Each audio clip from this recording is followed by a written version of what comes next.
Bonjour à tous. Je me trouve actuellement dans une rue, une ville qui s'appelle Bar-sur-Seine. Et je vais vous faire un petit tour. On va monter jusque là-haut, dans cette rue. C'est l'escalier, ça s'appelle escalier Jeanne de Navarre. Je vais vous montrer un vieil escalier qui date très vieux, du temps de Jeanne de Navarre. Oups. Et c'est dur à monter. Allez, ça fait du sport. Les marches, ils étaient sur route. On va aller jusqu'à là-haut. Alors, vous êtes prêts?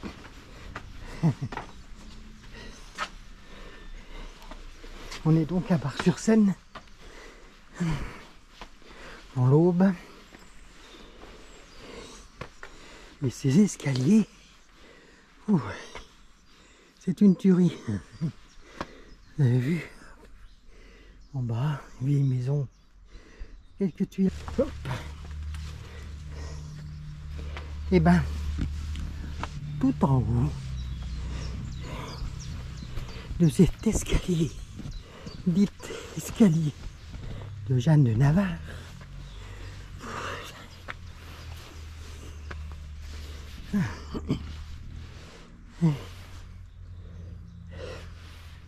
excusez-moi, je suis essoufflé, un manque de sport, voilà.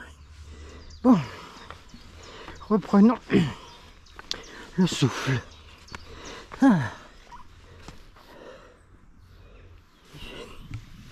Ici nous sommes en haut du toit, des toits de Bar-sur-Seine. Voyez-vous? Ah, mais ils sont raides, hein. Les vieux escaliers. Et on n'est pas arrivé.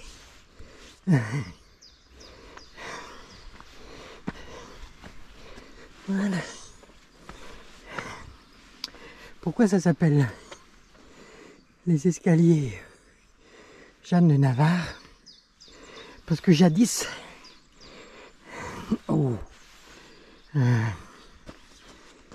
il y a longtemps, il y avait un château qui a été détruit au 16e siècle, je crois, 15e ou 16e siècle, je ne sais plus. Il y avait un château, il a été détruit au 16e siècle, voilà, je pense. Et ce château a vu naître une dame qui s'appelait Jeanne de Navarre. Voilà.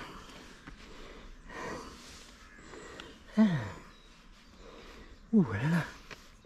Eh ben ça monte, hein, les gars. Bon. Maintenant il ne reste plus grand chose de ce château. Il ne reste plus qu'une tour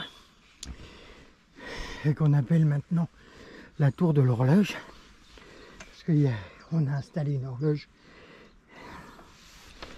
et il reste des murs et voilà. Vous voyez là, il y a encore là-bas il y a encore des murs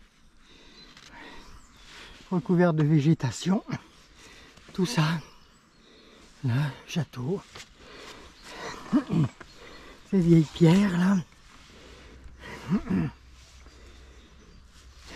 Ici on voit là comme la tour de l'horloge qui est... C'est long. Ben là je vais vous faire montrer. Donc la ville de Bar-sur-Seine. Voyez-vous l'église. Tout là. Hop. Ça c'est Bar-sur-Seine. Et on va aller au château de Bar-sur-Seine. Il y a encore des murs là. sais pas si on retrouverait des lithographies de ce château. Là, il y a Var-sur-Seine, les toits. Ah, je reprends mon souffle, moi. Oh.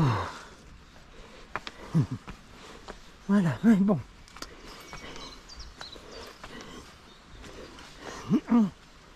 On y arrive.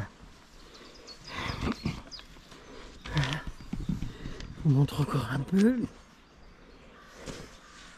Alors ici, en effet, c'est les vestiges d'un château, donc de Var-sur-Seine. C'est un château médiéval qui a été détruit vers la fin du XVIe siècle. Voilà.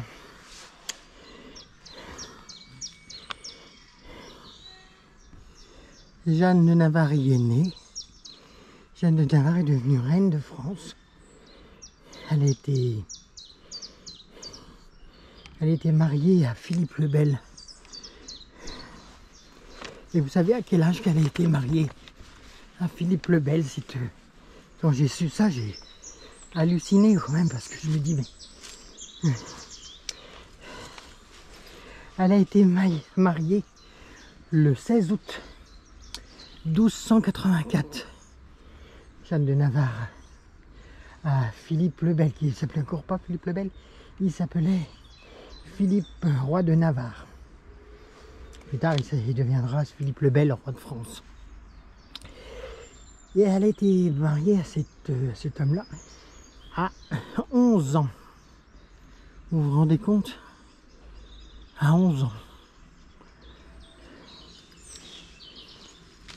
Il l'épousa donc, et puis elle est devenue l'épouse de l'héritier de la couronne de France. Voilà. Et son époux, en 1285, devient roi de France sous le nom de Philippe IV le Bel.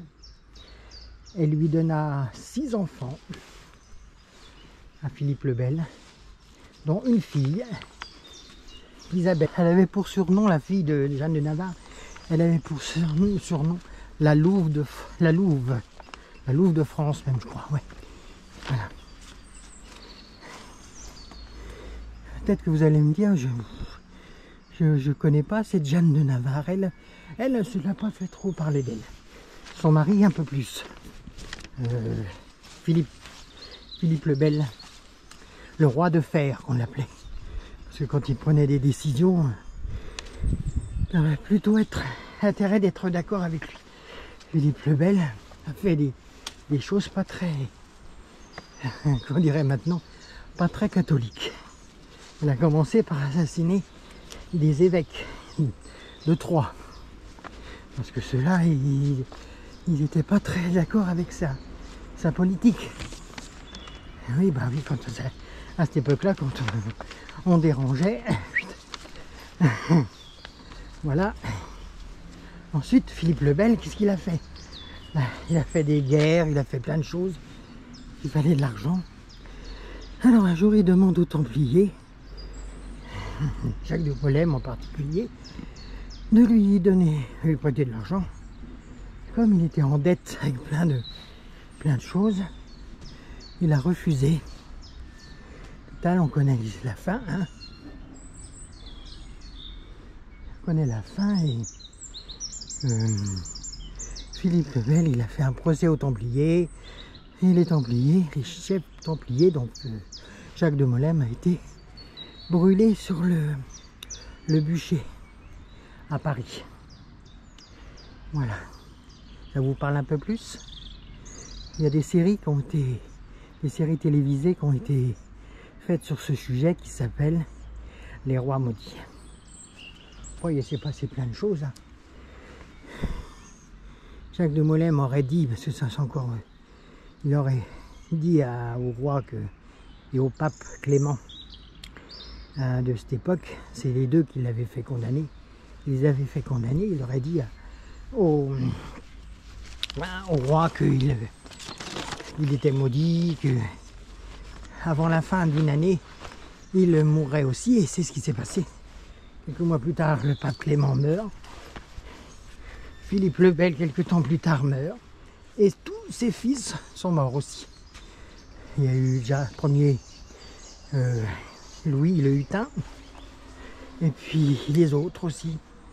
Voilà, vous voyez les remparts là-bas. Je sais pas si on voit là. Là c'est des vieux murs. Encore ça devait faire tout ça. Il ne reste plus grand chose. Il y a la tour de l'horloge. Pardon, c'est celle-là. Voilà. Là sur le côté il y a une horloge. Hop. Et là on est presque au haut. Vous vous rendez compte, moi j'aime l'histoire. Et je me dis qu'ici a marché la petite Jeanne. Il y a pas mal de temps. Là on arrive à la tour. Il reste. Il n'y a pas grand chose à voir. Hein. Il n'y a plus grand chose à voir, bien sûr. Attendez, on va aller carrément en haut. Tac. Ça c'est d'origine. Avec les cloches. Voilà. On va faire tout le tour. Voilà. Encore la ville de Bar-sur-Seine.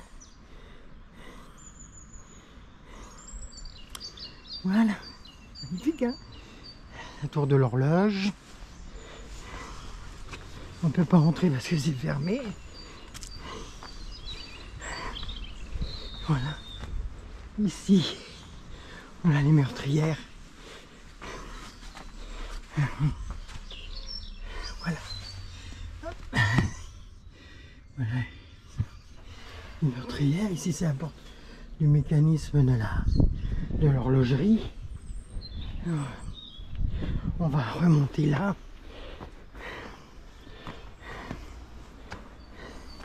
Petite parenthèse, ça je trouve ça, voilà, quand des gens viennent et puis ils boivent des coups et ils laissent des détritus derrière eux. Bon, voilà, encore là, les cloches. Voilà.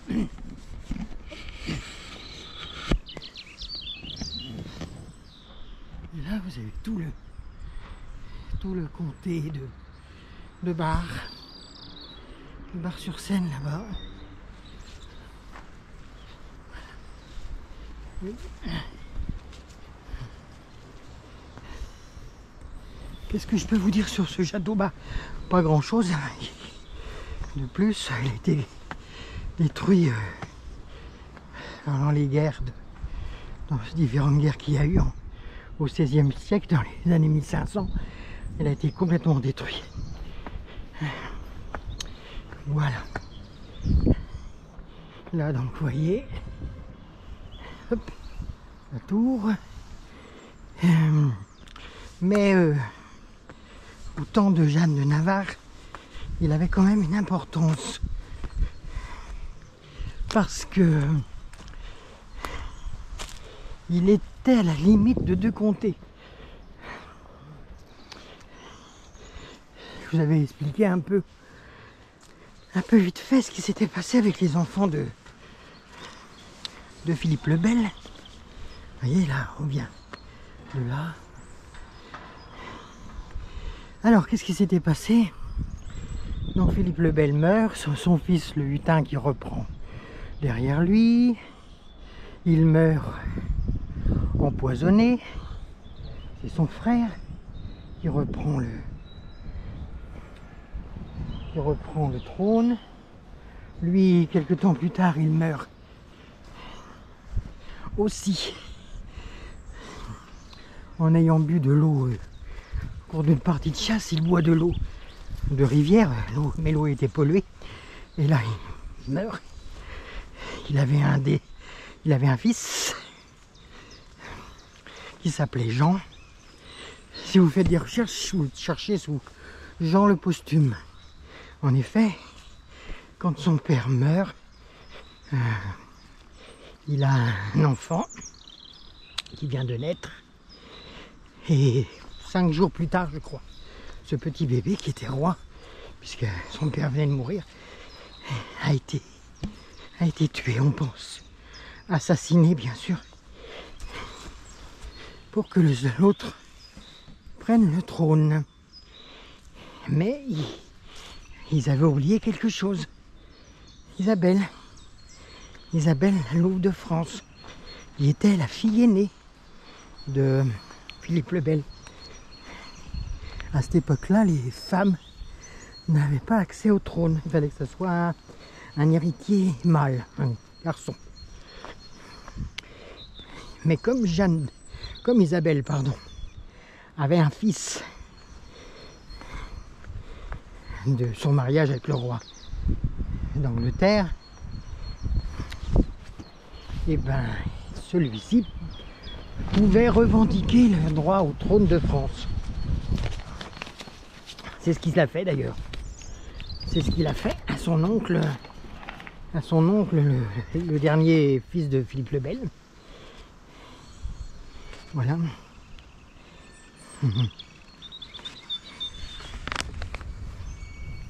Et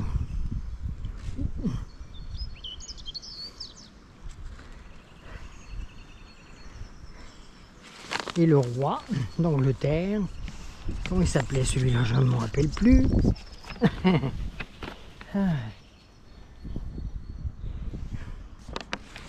Comment il s'appelait ce roi, je m'en rappelle. Édouard. Ouais, c'est ça, Édouard VI. Maintenant, Édouard III. Édouard III. Donc le fils d'Isabelle, hein, donc il disait Édouard III, il demande la couronne de France, puisqu'il était fils de petit-fils aîné donc de Philippe le Bel, le dernier des fils de Philippe le Bel ne l'a pas trop entendu comme ça, et ça a fini par faire une guerre, la fameuse guerre de 100 ans, qui a duré 116 ans. Voilà. Et le château de Bar-sur-Seine, eh ben, il était à la limite des deux comtés. Alors d'un côté, il y avait le comté Champagne, qui était sous la domination du roi de France. Et de l'autre côté, il y avait le comté de Bourgogne, des Bourguignons, qui lui était plus du côté des Anglais. Voilà, là on est dans le parc, il y a une petite vigne, et donc ce château était à la limite. Là il y a on peut passer sous le château, mais sauf qu'il y a une grille fermée à clé, donc on ne peut pas y aller, parce que ça doit être dangereux, ou peut-être qu'il y en a beaucoup qui ont été dedans faire des dégradations, ce qui est dommage. Et là normalement c'était... Là, il doit y avoir des souterrains là, pour aller carrément sous les vestiges du château. Mais c'est fermé, c'est dommage. Là, il y a une belle grille là-bas. Mais ici, il y a beaucoup de squatteurs. Enfin, il y avait beaucoup de squatteurs. Des gens qui venaient pour tout bousiller, vous avez vu. Il y a une chaîne, donc on ne peut pas rentrer, c'est dommage. Donc j'aurais bien visité voir où vont les galeries. Je suis carrément dessous Hop. Voilà, donc voilà ce que je peux vous dire du château de Bar-sur-Seine en fait. C'était à la limite du comté Champagne et comté Bourgogne. Bourguignon. On fait le tour encore. Hop. Les belles forêts. Ici, toujours la tour de l'horloge, avec ses cloches et son petit dragon, vous voyez là-haut. Ici, ben, on voit encore quelques vestiges du mur, des anciens murs. Puis après, ça tombe à pic, au bout là-bas. Donc c'est un petit peu dangereux.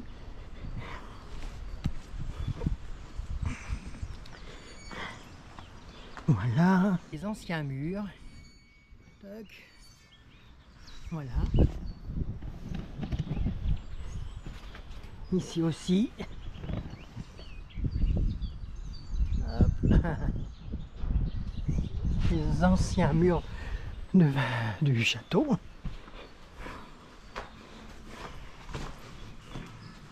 voyez, il y a des gens qui viennent ici, c'est dommage.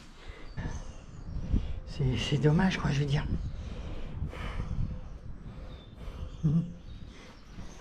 Voilà, bonjour.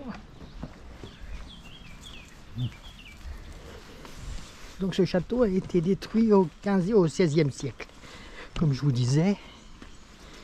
Et il y a des enfants là qui viennent s'amuser. Voilà. Donc voilà ce que je peux vous dire sur le château de Bar-sur-Seine. On va... Voilà. J'espère que cette vidéo vous a plu.